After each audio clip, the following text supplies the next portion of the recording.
नमस्कार, स्वागत है आपका डॉक्टर साहिब में और मैं हूं आपके साथ सौम्या राठी। हम सब जानते हैं कि जो भी डायबिटीज के पेशेंट्स हैं उनमें कई और बीमारियों का खतरा अपने आप बढ़ जाता है। आज के इस वीडियो में हम खास रूप से ये बात करने वाले हैं कि जो शुगर पेशेंट्स हैं उनमें टीबी का खतरा कितना ज़्यादा होता है। अगर टीबी उन्हें हो जाए तो उनका इलाज क्या ज़्यादा मुश्किल हो जाता है। और ये सब कुछ बताने के लिए इस वक्त मेरे साथ बैठे हैं डॉक्टर अमिताभ बंका, जो कि बिहार के सबसे जाने माने फेफड़े से जुड़े रोगों के विशेषज्ञों में से एक है। सबसे पहले डॉक्टर साहब नमस्कार, बहुत बहुत स्वागत है आपका। नमस्कार, धन्यवाद। डॉक्टर साहब, टीबी इस बीमारी के बारे में आप पहले भी हमें कई सारी वीडियोस में बता चुके हैं, लेकिन आज मैं चाहूंगी कि आप हमारे दर्शकों को ये बताएं कि क्या जो शुगर पेशेंट्स होते हैं, डायबिटीज के जो मरीज होते हैं, उनमें टीबी की समस्या होने का खतरा ज्यादा है या अगर टीबी हो जाए तो फिर इलाज में ज्यादा परेशानी आती है?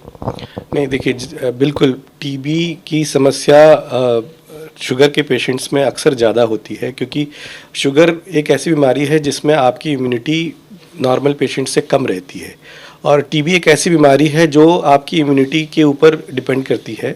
अगर आपकी इम्यूनिटी कम रहेगी तो टीबी के आपको होने की संभावना हमेशा ज़्यादा रहती है।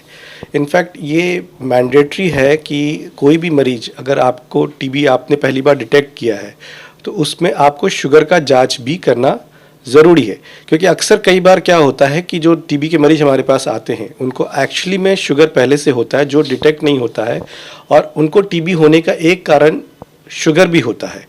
तो शुगर के पेशेंट्स में टीबी की समस्या अक्सर ज़्यादा पाई जाती है। तो डॉक्टर साहब, अगर कोई शुगर पेशेंट को टीबी हो जाता है तो उसके बाद इलाज में क्या ज्यादा समस्याएं आती है? देखिए, समस्या वैसे नहीं है, इलाज तो वही है जो नॉर्मल पेशेंट का इलाज होता है, बट समस्या ये होती है कि उनका इलाज, जैसे उनकी जो समस्याएं सॉल्व होने का जो समय होता है, जैसे इन्फेक्टिविटी पीरियड हम लोग जिसमें कहते हैं कि भाई जैसे आपको सिम्टम्स ठीक होने का जो समय होता है वो अक्सर थोड़ा सा लंबा होता है। जैसे हम अमूमन कहते हैं कि नॉर्मल पेशेंट में हम कहते हैं कि आपको 2 से 3 हफ्ते में आराम आना शुरू हो जाएगा, पर शुगर के पेशेंट्स में हम हमेशा कहते हैं कि नहीं, आपको हो सकता है कि थोड़ा समय ज़्यादा लग सकता है, 4 से 5 हफ्ता लग सकता है, 6 हफ्ता लग सकता है, तब आपको जाके आराम आना शुरू होगा।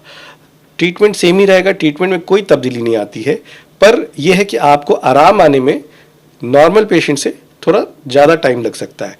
ड्यूरेशन भी सेम रहता है, बट फिर वही कि इनिशियल जो आपका रिस्पांस होता है वो डिलेड हो जाता है, क्योंकि शुगर के पेशेंट्स में जो आपका दवाइयों का रिस्पांस होता है वो थोड़ा सा कम होता है। और इसमें एक चीज़ और ख्याल रखना पड़ता है कि शुगर का कंट्रोल भी साथ ही साथ बहुत इंपॉर्टेंट है। अगर शुगर का कंट्रोल प्रॉपरली नहीं होता है तो भी हमें ट्रीटमेंट करने में दिक्कत आती है। डॉक्टर साहब, यहाँ मैं ये चीज़ भी जानना चाहूंगी कि आपने जैसा अभी कहा कि शुगर लेवल कंट्रोल रहना काफ़ी ज़रूरी है।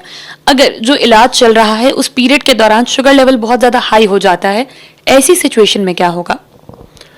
देखिए, पहले तो शुगर के अपने सारे कॉम्प्लिकेशन हैं, वो तो होंगे ही होंगे, प्लस कोई भी इन्फेक्शन है, अगर शुगर बड़ा होता है तो उसको एक पनपने की जगह मिलती है, एक उसको ग्रोथ का जगह मिलता है, तो उसके लिए उसको ठीक करना उतना ही मुश्किल हो जाता है, उसको ठीक करने में उतना समय लगता है। तो वो हमें ख्याल रखना पड़ता है कि शुगर का कंट्रोल तो कोई भी इन्फेक्शन के लिए ज़रूरी होता है, ना सिर्फ टीबी बल्कि किसी भी इन्फेक्शन के लिए शुगर का कंट्रोल बहुत ज़रूरी होता है। जी। तो डॉक्टर साहब, जो शुगर के पेशेंट्स होते हैं, टीबी के शुरुआती लक्षण उनमें कुछ अलग होते हैं या बाकी पेशेंट्स जैसे ही होते हैं? अमूमन सेम ही रहेंगे, ऐसा नहीं है कि लक्षण में कोई चेंज आएगा। उनमें भी वही खांसी, बुखार, बलगम में खून आना, वजन में कमी होना, पर कई बार क्या होता है कि सिम्टम मास्क हो सकता है शुगर के पेशेंट्स के अंदर, क्योंकि शुगर का अपना सिम्टम्स भी सेम हो सकता है कि वजन में कमी हो रहा है या कुछ और सिम्टम्स शुगर के आ रहे हों, तो उसके कारण कई बार टीबी का लक्षण नहीं भी पता चलता है, और उसकी वजह से ट्रीटमेंट में डिले हो सकता है या पता चलने में डिले हो सकता है। जी। उम्मीद करती हूँ कि डॉक्टर साहब ने जो सारी बातें बताई हैं आपने उन्हें ठीक तरीके से सुना और समझा होगा। इसी के साथ बहुत जल्द मुलाकात होगी अगले एपिसोड में। तब तक के लिए अगर इस वीडियो को फेसबुक पर देख रहे हैं तो पेज को लाइक करें, यूट्यूब पर देख रहे हैं तो चैनल को सब्सक्राइब करें। कमेंट सेक्शन या मेल बॉक्स के माध्यम से आप बता सकते हैं कि डॉक्टर साहब से आपके क्या सवाल हैं। धन्यवाद।